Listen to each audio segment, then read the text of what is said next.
Hi guys, welcome back to my channel. Today I am planting my fall garden. So I live in zone 7, and when you live in zone 7 you have a longer growing season.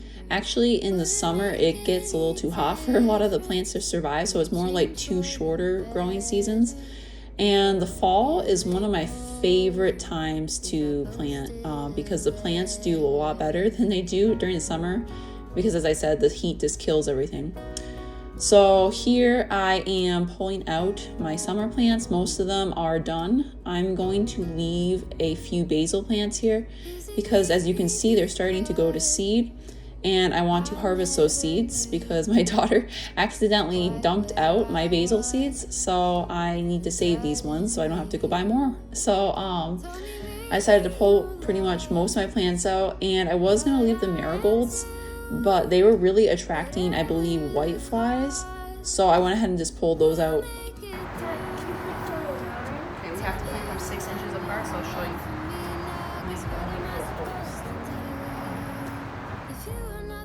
And then I added some fertilizer back into the soil because it needs it. And then I am planting some sweet peas first. And I'm really excited because I grew up with sweet peas and they smell so great, and I'm hoping they'll take off in this spot. This one bed I'm planting in gets the least amount of sunlight out of all 3 of my beds. So I'm hoping that stuff will grow here. And in this bed, I'm planning to plant the sweet peas. I'm gonna put fennel and Swiss chard on the right side. Then herbs are gonna be on the left side around those ginger plants. And then in the back there where the basil plants are, I'm going to be putting in lettuce, spinach, and kale, and a couple Japanese and Asian greens I'm not familiar with, so I'm not going to be butchering the pronunciation here. But hopefully these plants will do okay in this location. Then in this spot, I am planting peas, and next to the peas, closer to where I'm standing, I'm going to be planting some of my root veggies like my carrots and my radishes, rutabagas.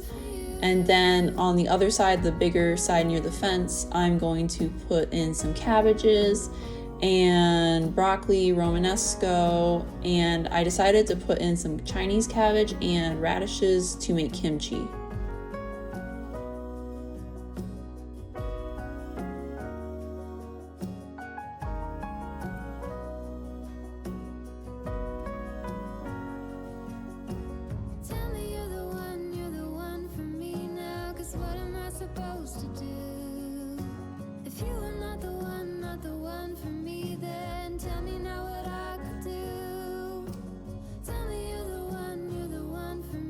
So here I am transplanting my rainbow Swiss chard and my bronze fennel that I have been growing in my laundry room. I do most of my plants from seed, and so some of them have to be started early before the weather cooperates, so I have to do them in my laundry room, and then I harden them off and transfer them outside.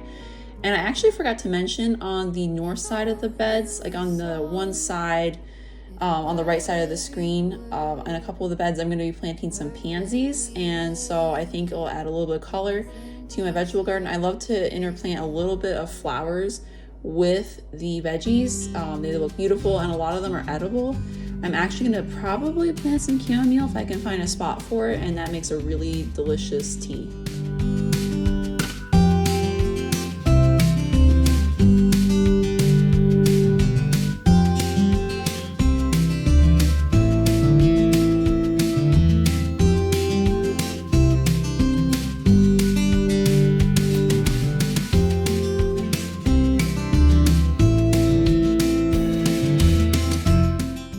Now, the funny story about this is that I was about to spray down and water my garden. A lot of the seeds do better when they are sprayed down initially, and then I switch over to my drip irrigation.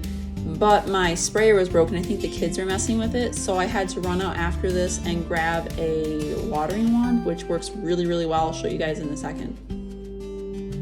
And if you're wondering what I was doing with the cardboard, the carrots, they are very particular and they like to remain wet. So the cardboard helps hold in the moisture, and I actually ended up switching over to roll cover, I believe, after this. And that just helps with the germination rate. And because most of my fall veggies are going to be leafy greens and root vegetables, most of them are not flowering plants except for my tomatoes. So they don't need to be out in the open, they can be covered, and it's actually better for a lot of those leafy greens because they're more prone to bugs like cabbage moths and stuff that will destroy them. So with the leafy greens, you can basically just cover them up with the insect netting and the hoops and then just leave it like that. And I hold down the netting with landscape staples and these stainless steel clamps, and they hold up really well. I live in a windy area and I haven't had a whole lot of problems with them. They hold pretty well even in heavy wind.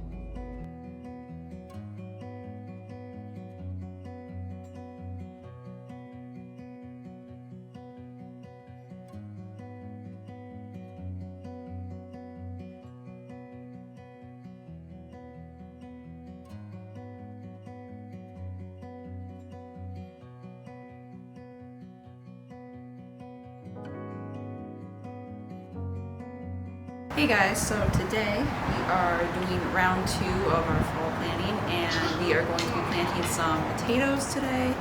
And I'm not quite sure about planting potatoes because potatoes tend to take up a lot of space. They're bigger plants and I don't have a lot of space, so I think this might be the only time that I will plant potatoes until I have more space. So maybe next year I'll just do leafy greens. But when I plant my root veggies, I didn't show it before, but I usually put bone meal in with the root veggies because it provides phosphorus, which a lot of the root vegetables need. And then also, when I'm starting seeds, I usually use a watering wand, but our sprayer the other day was broken, so I had to run out and grab a new one. That's why I didn't show it the other day, but now I have one, and it's great for keeping, especially the carrots need to stay moist. And so you'll see here in a second, but I have cardboard right now over top of my carrots. I might actually end up putting some floating row cover over top. I think that might be a little bit better. And I can just like leave it there and then just spray the water over top, and it allows light to penetrate, but it keeps the ground moist.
So if you're wondering what's going on over here, this is my what I call my berry patch, and I have actually a couple fruit tree seedlings over here that I'm about to plant because they're outgrowing their pots. And the one blueberry plant is looking a little rough. I think the heat was really hard on it, so I'm hoping that it will survive.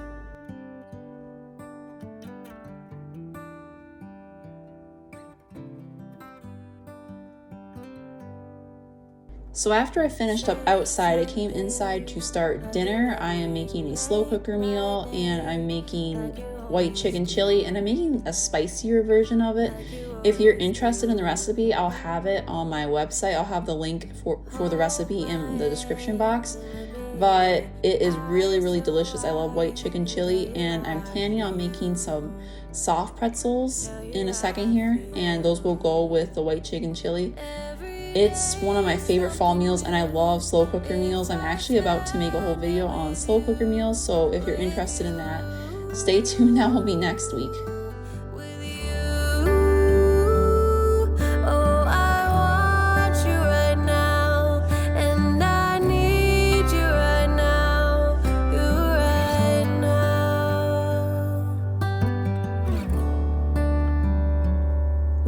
Spinning round, round, around. Oh, I want you now, now, now. My world is spinning round, round, round. And I want you now, and I want you now, and I want you now.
Spinning round, round, around.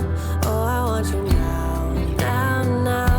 My world is spinning round, round, round. And I want you now, and I want you now. My world is spinning round, round, around. Oh, I want you now, now, now. My world is spinning round, round, round. And I want you now, and I want you now, and I want you now.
So I hope you guys enjoyed this video, and the pretzels taste so good dipped into the broth of the white chicken chili. And if you haven't had white chicken chili before, you should really try it. I love it topped with avocado, cilantro, jalapenos. If you like spicy, I love spicy, so I love hot sauce and jalapenos and sour cream and cheese. So it's super delicious. Make sure to check out the link in the description box for it.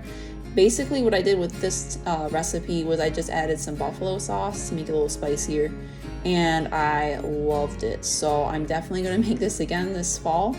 And please be sure to like, share, and subscribe, especially if you like this video. I'm going to be making more videos like this, and I hopefully will do some more gardening videos in the future because I love gardening as much as I love cooking. So I enjoyed planting my fall garden and cooking up this delicious slow cooker meal, and I'll see you guys again soon. Be well, guys.